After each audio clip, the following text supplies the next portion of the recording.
কাঁচা আম দিয়ে আচার করতে চাইলে এই আমের আচারটা একবার তৈরি করে দেখতে পারেন।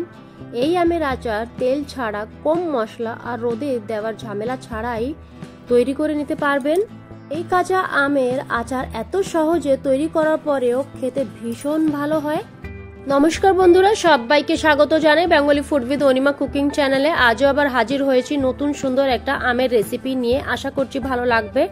ভালো লাগলে একটা কমেন্ট আর লাইকের মাধ্যমে আমাকে জানিও।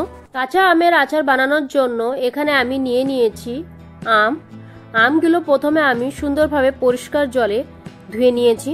আমগুলো এখন আমি এরকম করে কেটে নেব। প্রথমে আমের গায়ের খোসা ছাড়িয়ে নেব, ছাড়িয়ে এরকম করে আমি কেটে নেব।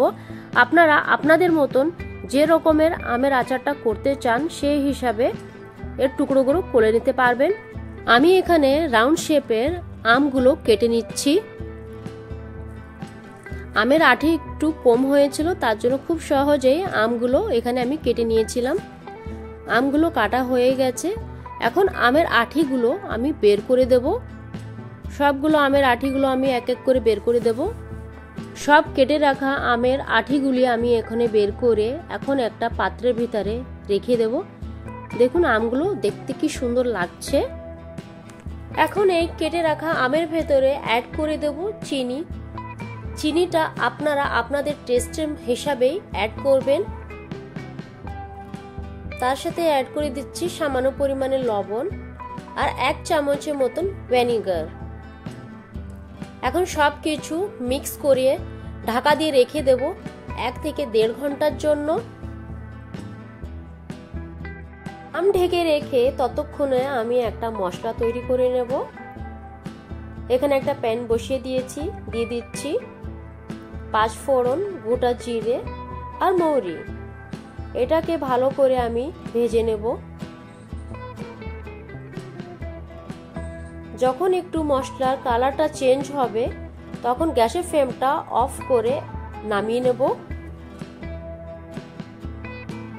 এখন এই প্লেটে আমি এই মশলাটাকে ঠান্ডা করার জন্য রেখে দিয়েছি। 1 ঘন্টা পরে আমি দেখাচ্ছি কেটে রাখা আম কতটা চিনি জল ছেড়েছে। দেখুন বন্ধুরা কতটা জল ছেড়েছে চিনি। এখন একটা প্যানে এই কেটে রাখা আম আমি বসিয়ে দিচ্ছি। আলতো হাতে সব আমগুলোকে এখানে আমি একটু নাড়িয়ে চাড়িয়ে দিচ্ছি। এখন অ্যাড করে দিচ্ছি একদম সামান্য পরিমাণে হলুদ আর সামান্য পরিমাণে গুঁড়ো লঙ্কা আর সামান্য পরিমাণে এখানে লবণ। আর একবার আমি সবকিছু এখানে একদম আলতো হাতে মিশিয়ে দিচ্ছি। চিনির শিরার ভেতরে আমগুলো আমি ভালো করে এরকম করে মিক্স করে দেব, যাতে করে এই আমের আচারের কালারটা ভীষণই সুন্দর আসবে। সুন্দরভাবে আমগুলি আমি এখানে চিনির শিরার সাথে মিশিয়ে দিয়েছি। এখন ঢেকে রেখে দেব মাত্র 5 মিনিটের জন্য। 5 মিনিট পরে ঢাকনাটা খুলে আমি দেখিয়ে দিচ্ছি আমগুলো দেখুন কি সুন্দর ভাবে নরম হয়ে গেছে, সফট হয়ে গেছে। এখন অ্যাড করে দিচ্ছি ভেজে রাখা মশলা আর তার সাথে কিছুটা চিলি ফ্লেক্স। তাহলে একদম রেডি আমাদের টক মিষ্টি কাঁচা আমের আচার। মাত্র 10 মিনিটেই কাঁচা আমের এই টক মিষ্টি আচারটা তৈরি করে নিতে পারবেন আর অনেক দিন রেখে এই আমের আচারটাকে খেতে পারবেন। আশা করছি আমের এই আচারের রেসিপিটা অবশ্যই ভালো লেগেছে। ভালো লাগলে একটা কমেন্ট আর লাইকের মাধ্যমে আমাকে অবশ্যই জানিয়ে আমার চ্যানেলটাকে সাবস্ক্রাইব করে আমার পাশে থেকো।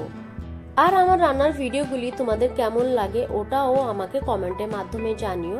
আমার ভিডিওগুলি যদি তোমাদের ভালো লাগে তাহলে চ্যানেলটাকে লাইক, শেয়ার এন্ড সাবস্ক্রাইব করো। দেখা হচ্ছে পরবর্তী অন্য কোনো ভিডিওতে অন্য কোনো রেসিপির সাথে।